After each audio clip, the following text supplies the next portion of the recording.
only when Thomas left the yard to run his branch line. They missed him very much.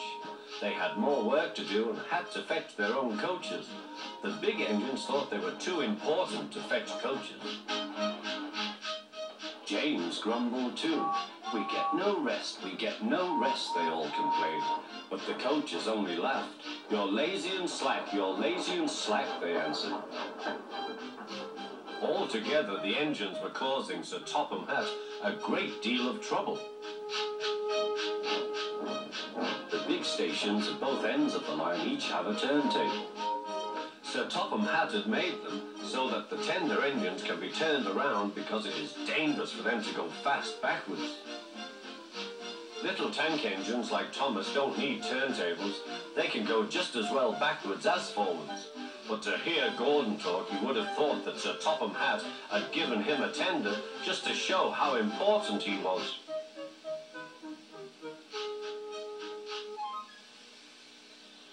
"You don't understand, little Thomas. We tender engines have a position to keep up.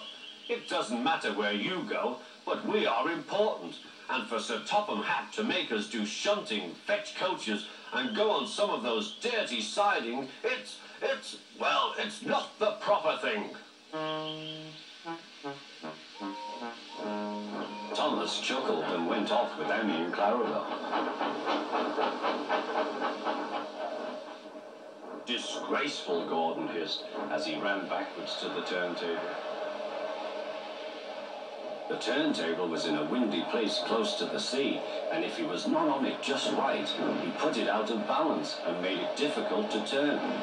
Today, Gordon was in a bad temper, and the wind was blowing fiercely. His driver tried to make him stop in the right place, but Gordon wasn't trying.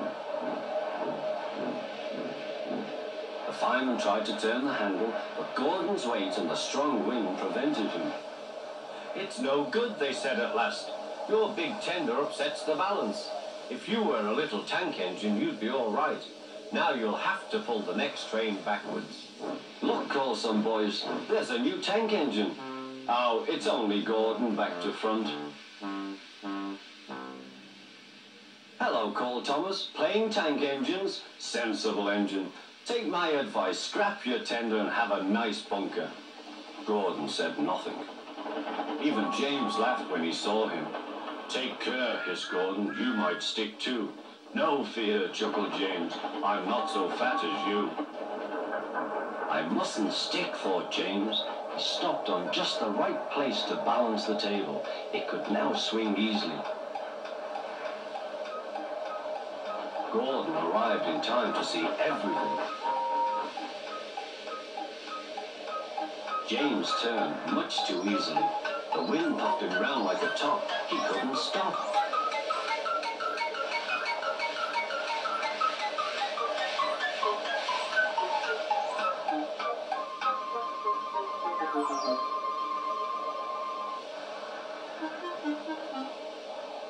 "Well, well," said Gordon, "are you playing roundabouts?" Poor James, feeling quite giddy, rolled off to the shed without a word.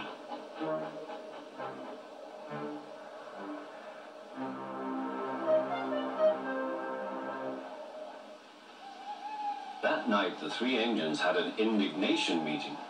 "It's shameful to treat tender engines like this. Gordon has to go backwards and people think he's a tank engine. James spins round like a top and everyone laughs at us. And to add to that, Sir Topham Hatt makes us all shunt in dirty sidings. Blah!" "Listen," said Gordon. He whispered something to the others. "We'll do it tomorrow. Sir Topham Hatt will look silly." The engines had decided to go on strike.